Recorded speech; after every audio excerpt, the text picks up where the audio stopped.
in the foothills of southeastern Kentucky, late 1890s. They was two sisters by the name of Ann and Nan, bound by not just blood, but by the hardships they faced in life. Ann's husband spent most of his days in logging camps, leaving her alone to tend to their baby, with the only company of her sister Nan, who would often come to lend her a hand when she was alone.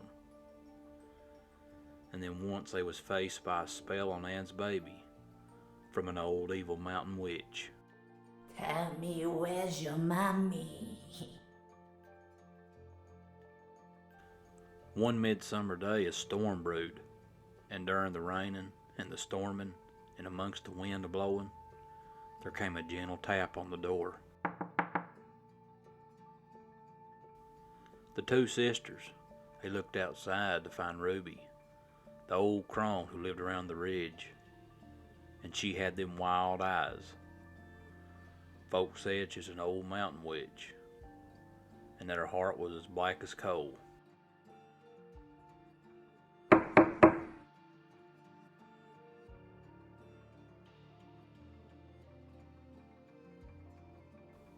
Although the fear ached them to their bones, they couldn't refuse her shelter, for to cross Ruby was a courting misfortunes.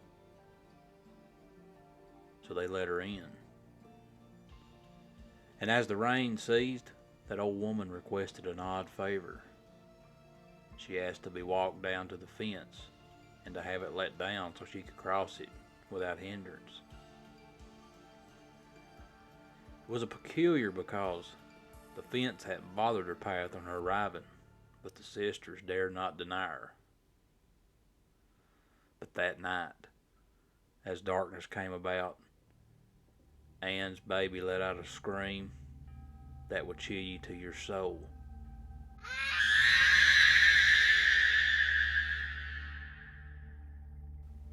But as the night wore on, the baby seemed to get comfortable, and she fell off to sleep.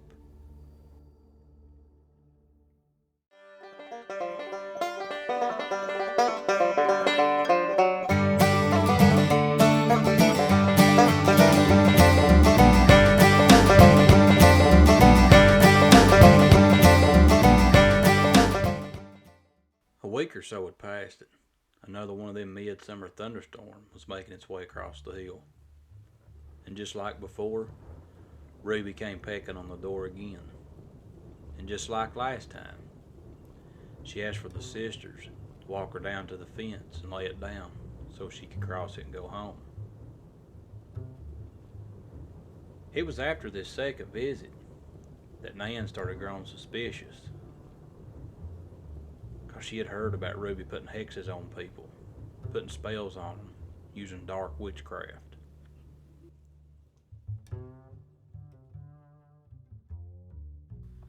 Without saying much of anything to her sister, she slipped off toward Ruby's, and she snuck around and she looked in her window, and she seen a setting in her, the old witch, in the glow of the fire. She had a pillar and a baby blanket in her lap, stabbing it with a needle and a laughing like somebody possessed.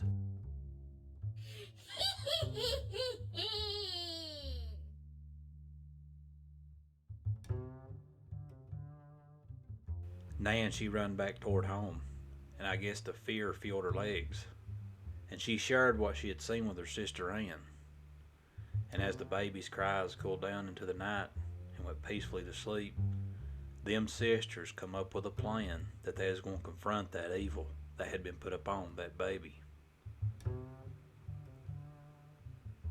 Several weeks went by, and there wasn't no rain, and there wasn't no sign of Ruby. And the reason for Ruby's rainy day visit still remained a mystery as to why it was only when it was raining she would come courting and use her evil ways. But the day come when it began to storm again, and just like the other times, here come Ruby, just like they predicted. But this time, sisters were stubborn. They wasn't going to let Ruby come inside the house. They sat with her on the front porch, acting civil, but they was filled with animosity toward Ruby.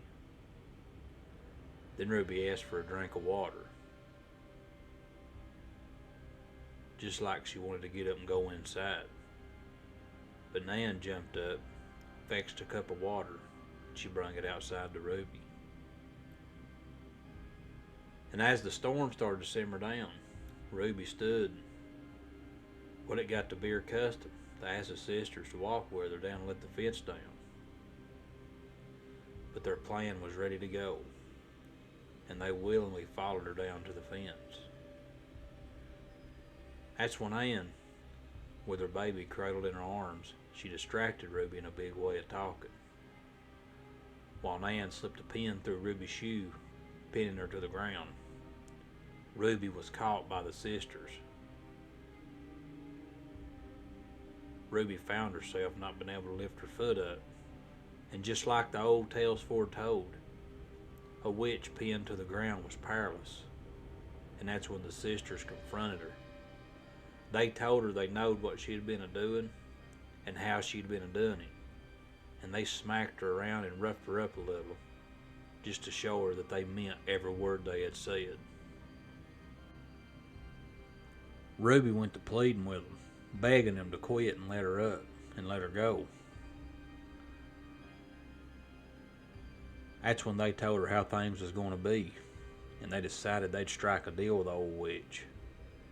And they told Ruby that if she agreed to never cross their path ever again, or cast any kind of evil on them or their kin, that they would let her go.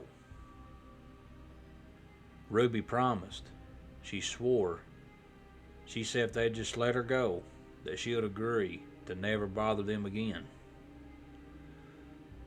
So Nan pulled the pin from the shoe and they let her go. True to her word, the old woman never bothered them again. And the sisters, they stuck just as close as ever. And that just goes to show how somebody with fear towards somebody else can swallow that fear when it comes to protecting their family. Folks, I want to thank you for stopping by and listening to this story. My mama would tell us this story when we was kids or growing up. I thought I'd finally share it with you all. Hope you enjoyed it. Until next time, yous all stay safe and have a good one.